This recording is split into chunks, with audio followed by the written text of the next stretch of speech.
खबरों में बने रहने के लिए बेल आइकॉन दबाइए और एबीपी न्यूज को सब्सक्राइब कीजिए। Good afternoon to all of you.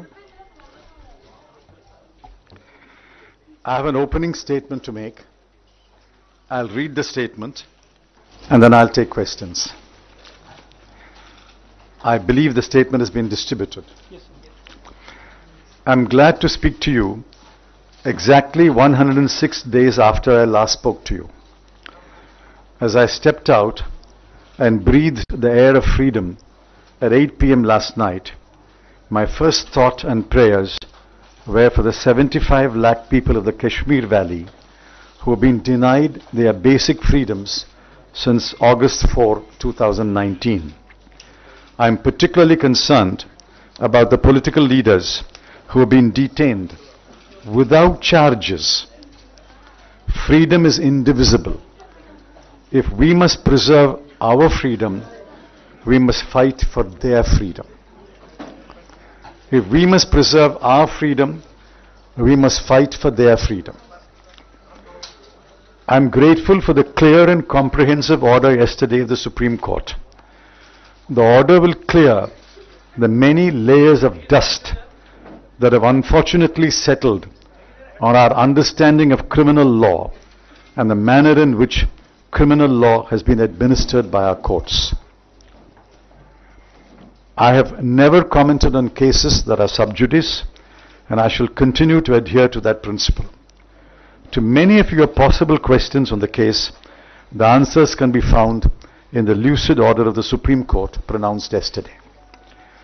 In the last 106 days, I was strong in spirit, and I become stronger because of the following. 1.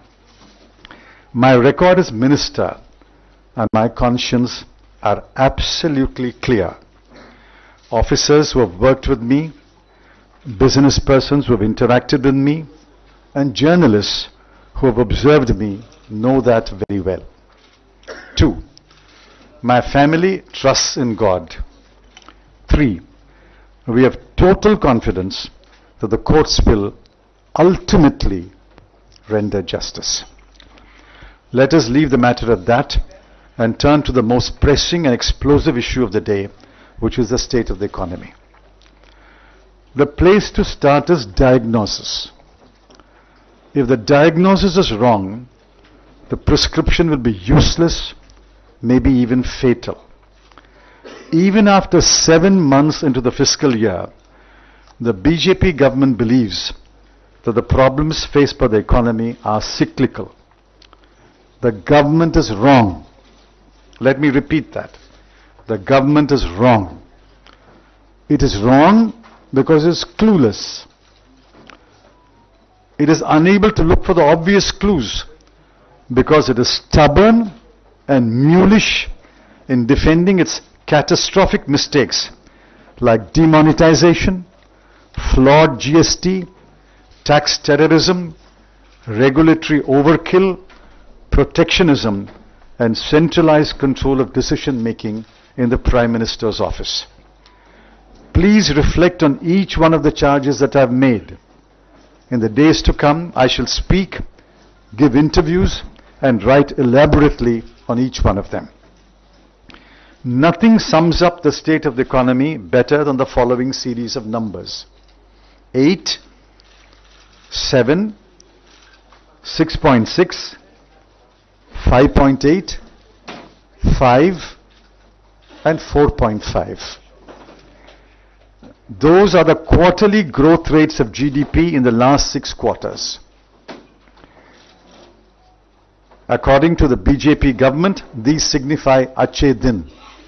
8 to 7 to 6.6 to 5.8 to 5 and 4.5 is Ache Din. The third and fourth quarters of 2019-20 are not likely to be any better. We will be lucky to end the year if growth touches 5%. And please remember Dr. Arvind Subramanian's caution that 5% under this government, because of suspect methodology, is not really 5%, but less by about 1.5%.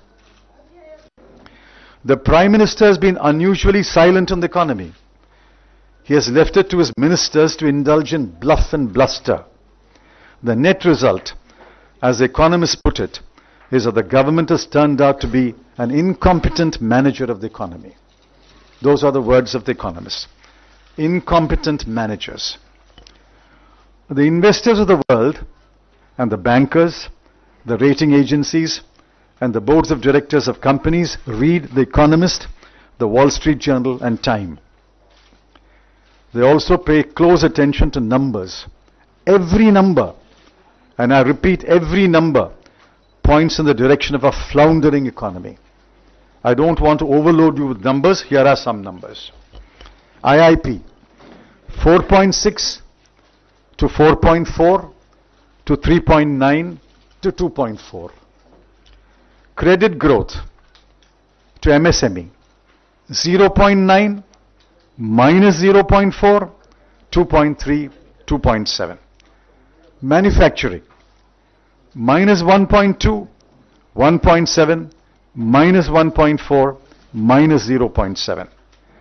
Core sector, 4.8, 4.3, 4.4, 0.2. Unemployment, 9.65%, 4.03, 5.14, 7.03. There are many more. You have reported many of them. Just go back and look at your data. The government alone is in denial. Rural consumption is down, according to the NSSO. Rural wages are down. Producer prices are down, especially for farmers. Daily wage earners get work for no more than 15 days a month. Demand for Maganrega is up. Fast-moving consumer goods, both durable and non-durable, are selling less. Wholesale prices are up. CPI is going up. Onions sell at rupees 100 a kg. Of course, the finance minister, does not eat onions. What do these point to? There is less demand among the people because they have less money and less appetite to consume due to uncertainty and fear. Today, for the first time, the Reserve Bank of India, in a matter of 7 months, has reduced its forecast from the original 7.4 that was made in February 2019, reduced to 7.2 in April 2019, reduced to 6.1, I think a month ago, and today reduced to 5. I cannot recall an instance where between February 2019 and December 2019, the Reserve Bank of India reduced its forecast from 7.4 to 5. This is unprecedented.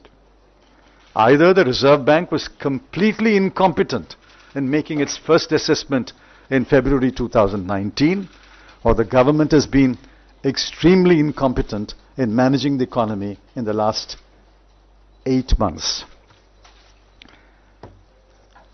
Unless demand increases, there will not be increased production or output or increased investment. Plant load factor of all thermal plants is 48%. What does that mean? If 1/2 of installed electricity capacity is shut down, there can be no greater disaster. 1/2 of your installed electricity capacity today is shut down. We are not producing electricity because there is no consumption of electricity. There is no consumption of electricity because nobody wants to produce any goods. 1/2 of your electricity capacity is shut down. Government is calling the present slowdown cyclical. Thank God they have not called it seasonal. It is structural, and the government has no solutions or reforms that would address the structural problems. I'm not even sure they understand the difference between cyclical and structural. The UPA lifted 140 million people out of poverty between 2004 and 2014. The NDA has, since demonetization in 2016 pushed millions of people below the poverty line. The economy can be brought out of the slowdown, but this government is incapable of doing that. The economy can be brought out of the slowdown, but this government is incapable of doing that. We think that the Congress has the ideas, but nobody will listen to us. I believe that the Congress and some other parties are better equipped to pull the economy out of the slowdown and push economic growth. But I'm afraid, my friends, we have to wait for better times. Yes, questions? Yes, who's moderating? Please, he will moderate. Yes. Supriya.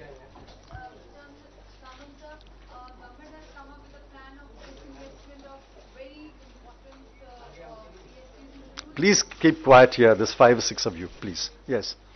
Government has come up with a plan of disinvestment of many important units, which also includes the Bharat Petroleum. How do you see this? The Bharat Petroleum is a scandal. Mr. Jairam Ramesh has already pointed it out some months ago.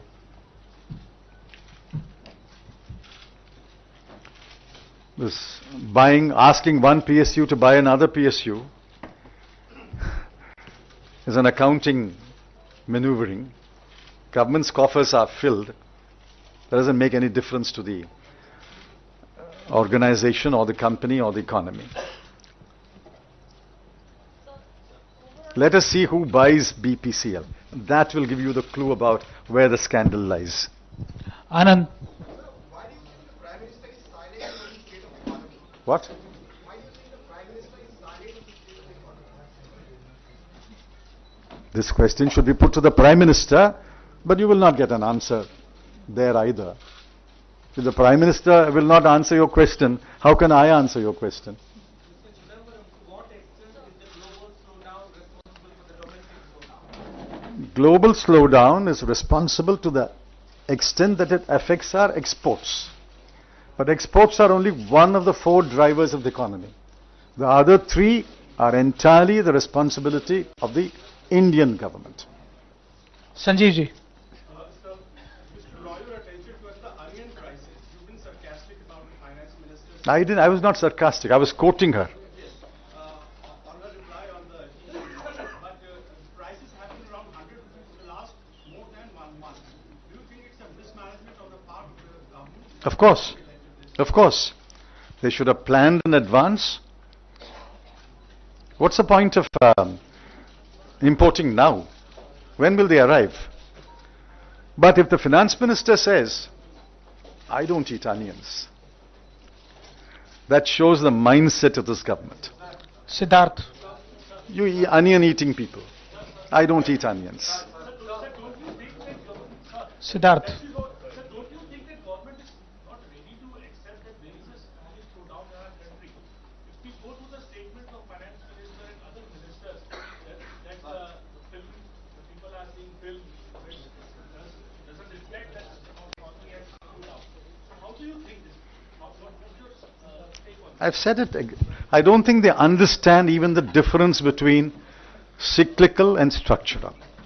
First, they must have people in the government who understand the difference between cyclical and structural. They had a few people, they banished them. Dr. Raghuram Rajan was banished, Dr.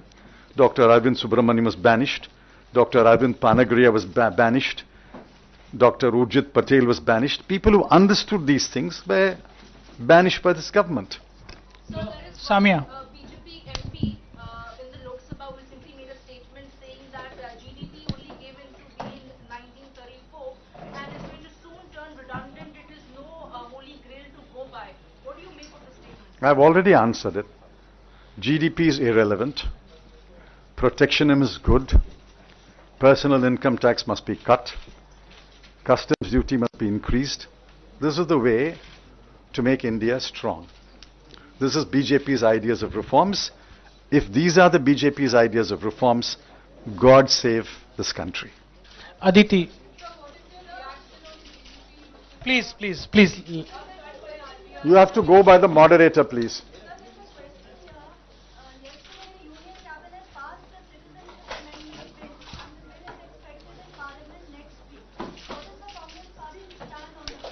I was told, you can verify this from the party leaders, I was told that the Congress party will oppose the bill. Asim. Please listen to the moderator.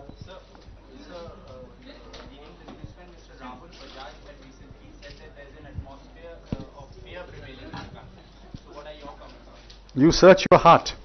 Is there not fear today? Every businessman who spoke to economists for that special report said, don't quote my name. Rahul Bajaj is tall enough to say that at a meeting. But there's complete fear everywhere. Every institution is gripped by fear. And the media is no exception. I'm sorry to say this. The media is no exception. You are gripped by fear. Please shed fear. Please speak the truth to power. That is the least that the people of India expect. We buy your newspaper. We subscribe to your channel. We want you to speak truth to power.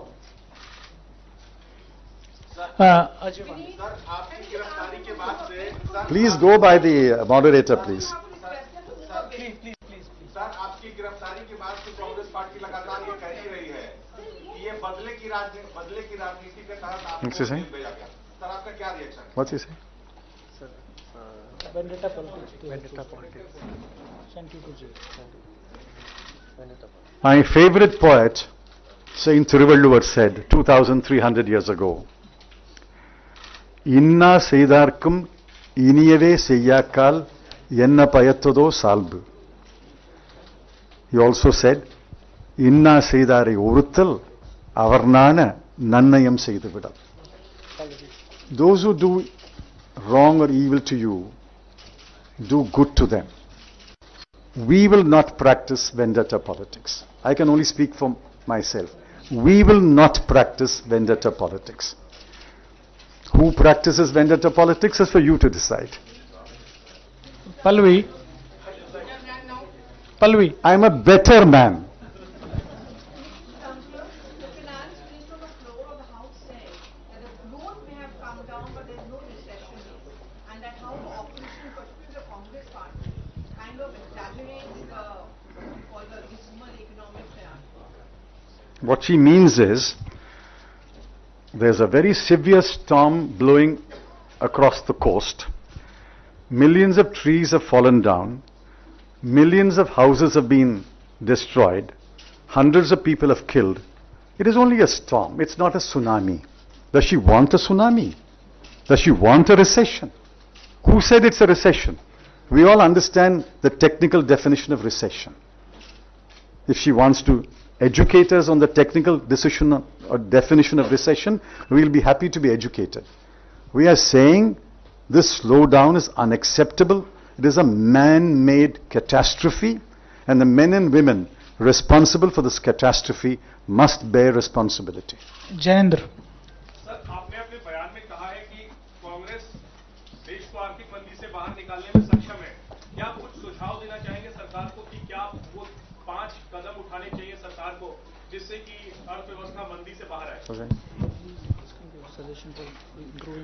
You please guarantee to me that the government will invite us and listen to us, then we will give them the advice.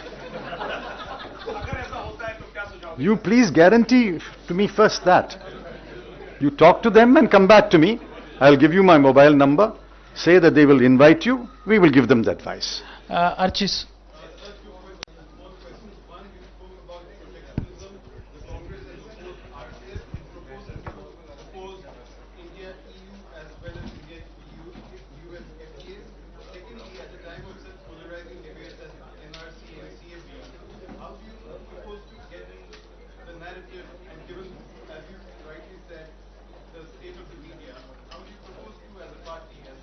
Narrative about the economy.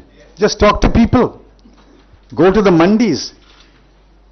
Go to housewives. I've got a long email today from a fairly well-to-do lady who runs a business. The business has been shut down. And she sent me an email why the business was shut down.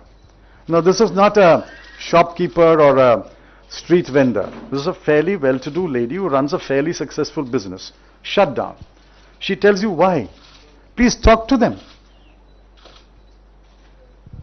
Even better, spend a few days where I was, and you will know what is the position in Uttar Pradesh, Bihar, Jharkhand, Chhattisgarh and Orissa. On another occasion. Yes, please. Yes, please.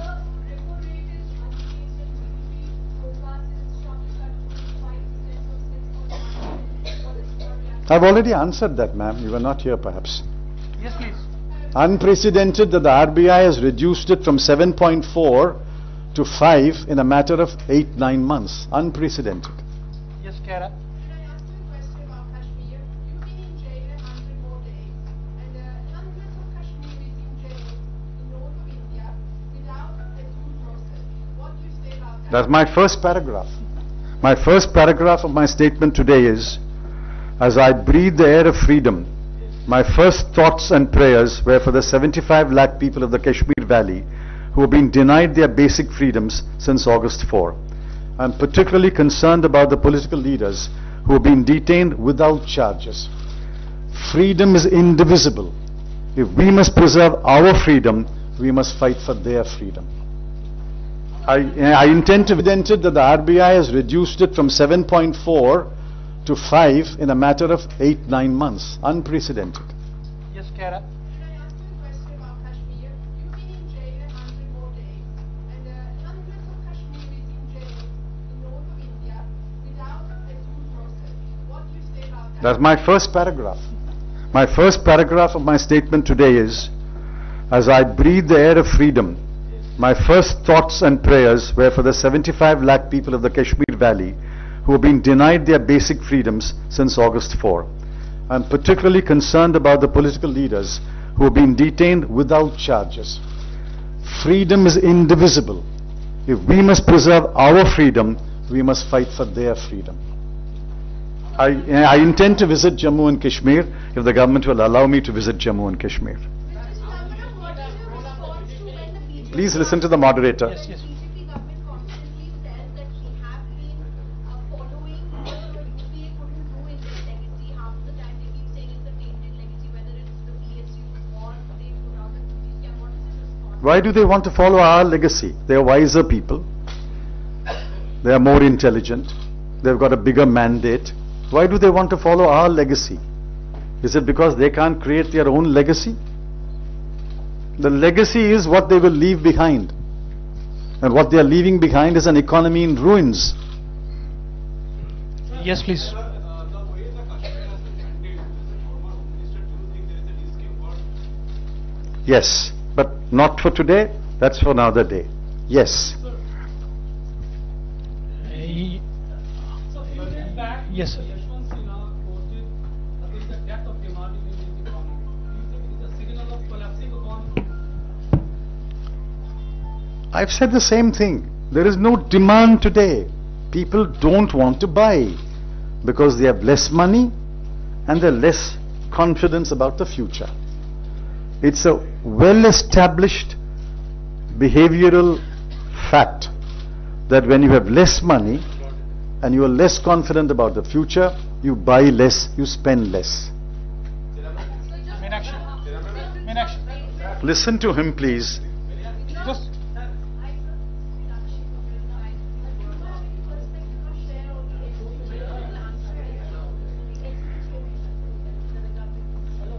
If the government believes that the Gandhis don't require SPG protection, that's a cross that the government has to bear. Let me make that very clear. If the government believes that the Gandhis do not require or deserve SPG protection, that is a cross the government has to bear. But the Gandhis have been extremely graceful and said, fine, if that's your decision, so be it. Anurag. Sir MOS finance ने कल ये कहा कि जिस जिस sector में जो कदम जरूरी है वो हमने उठा लिए हैं और 2025 का जो 5 ट्रिलियन इकोनॉमी का दावा है वो हम अभी भी कर रहे हैं, उसको हम हासिल करेंगे. there is a definitional problem. Is it 5 trillion in nominal terms, or is it 5 trillion in the exchange rate terms? So leave that definitional problem out. Yes, Supreme. Day before yesterday, Dr. C. Rangarajan, former governor, Reserve Bank, former chairman, Economic Advisory Council, has said it will take us 8 years at the current rate of growth to achieve 5 trillion. So let the MOS Finance please invite Dr. Rangarajan. Please give them your channel or paper. Let them debate it. Let the MOS Finance debate Dr. Rangarajan. Supriya. Apart from being the home finance, you have been also the home minister.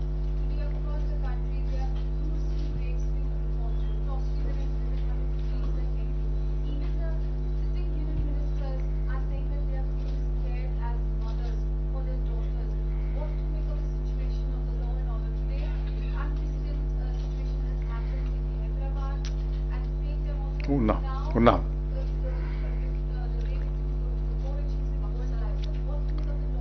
I'm shocked. I'm ashamed. Yesterday, in one newspaper, I found 6 incidents of rape and lynching. In one paper on one day, 6 incidents of rape and lynching. Shameful. Shameful that a section of our people think that they can get away with these acts of impunity. It's a complete breakdown of law and order in many parts of India. What is the police doing? Where is the fear of law? Sanjay. Shameful. Government is silent. On the one side, the economy is going down. The other side is that the prices are also going up, especially the consumer prices are going up.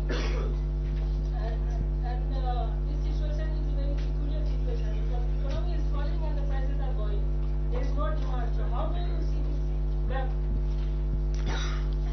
It's not so confusing as you think. It can happen. Economic growth can slow down, demand can slow down. Simultaneously, prices can go up because of one, fall in production as a result of fall in investment, hoarding, illegitimate activities. It can happen. So it's not so confusing.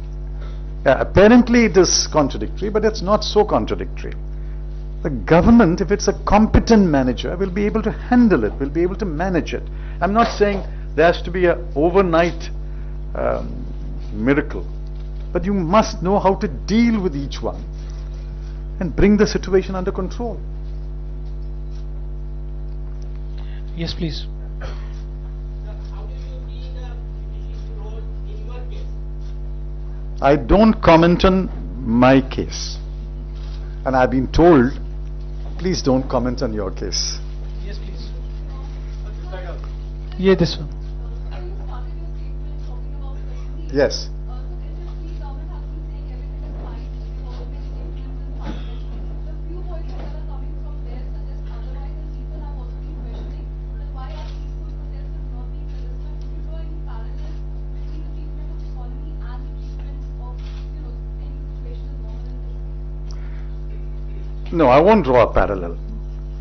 As far as the economy is concerned, the reason is incompetence. As far as Kashmir is concerned, the reason is arrogance. In Kashmir, it is a ill thought out, ill founded, ill intentioned design and policy to suppress the basic freedoms of the people.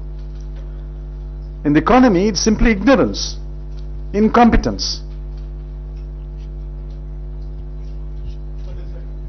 We have to wind up now. Last couple of questions. You have said that unless the demand increases, so there will be no increase in production or investment. And at a time like so, when the RBI has put the rates on hold today, so how do you see the whole particular banking crisis unfolding and its impact on the I can't comment on what the RBI said about monetary policy because I've not read the policy. I only know the conclusion. So you'll have to give me time to read that. Last question. This is a desperate move. The government is going to face a huge fiscal deficit. It will be so huge that all of us will be astounded. The only way they can fill the gap is either to sell so-called strategic assets or to raid the RBI once again. They've already raided the RBI once and they got away with about 1,60,000 crore. Whether they can raid the RBI once again this year, I don't know. So the only alternative they have is a so-called strategic sale. It's a fire sale. It is a distress sale. It is a desperate sale. One last question. Yes. आपके fail के argument में ये लगातार चर्चा होती रही थी कि आपका वेट 5 kg कम हो गया और आपको परेशान किया गया, चेयर वगैरह हटा दिया गया बाहर से। और क्या देश की आर्थिक मंदी का असर जेल पे भी पड़ा है क्या? What's that? What's the question? Last question. Last part.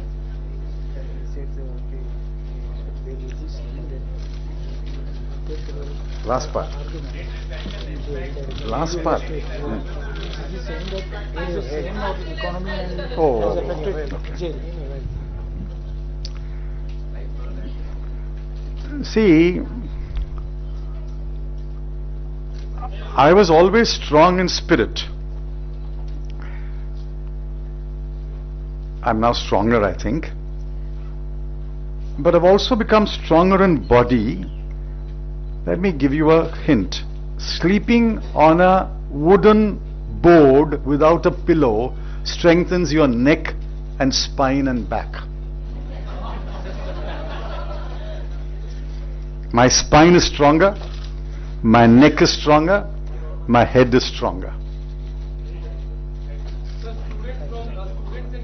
Last question.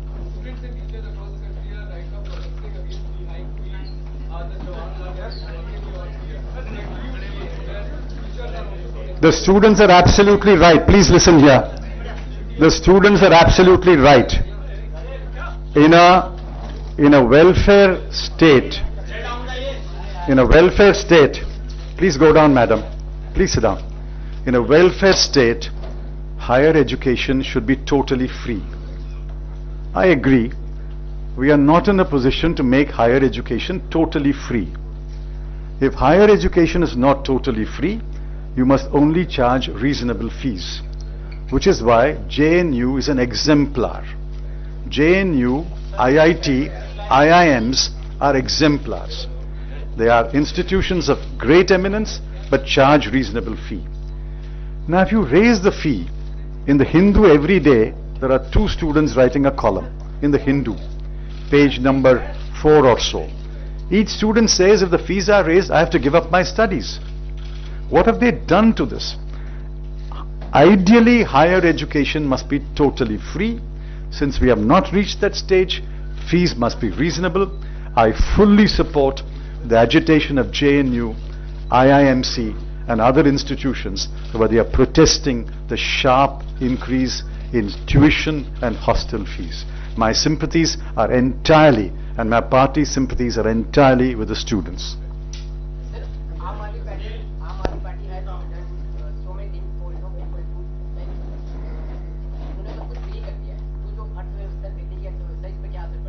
What's the question? He's asking that Aam Aadmi Party has given some concessions to later affect the Delhi economy. Economy of Delhi. You are asking for votes from the Aam Aadmi Party? No, what are you? I'm asking what would be the impact on the economy of Delhi? Economy of Delhi. See, these steps don't affect the economy of Delhi. They may improve the infrastructure of Delhi. Economy of Delhi is decided in one room called the Prime Minister's office. You will not be allowed there. I will not be allowed there. So don't worry. It's beyond our capacity. Thank you. Have a good day.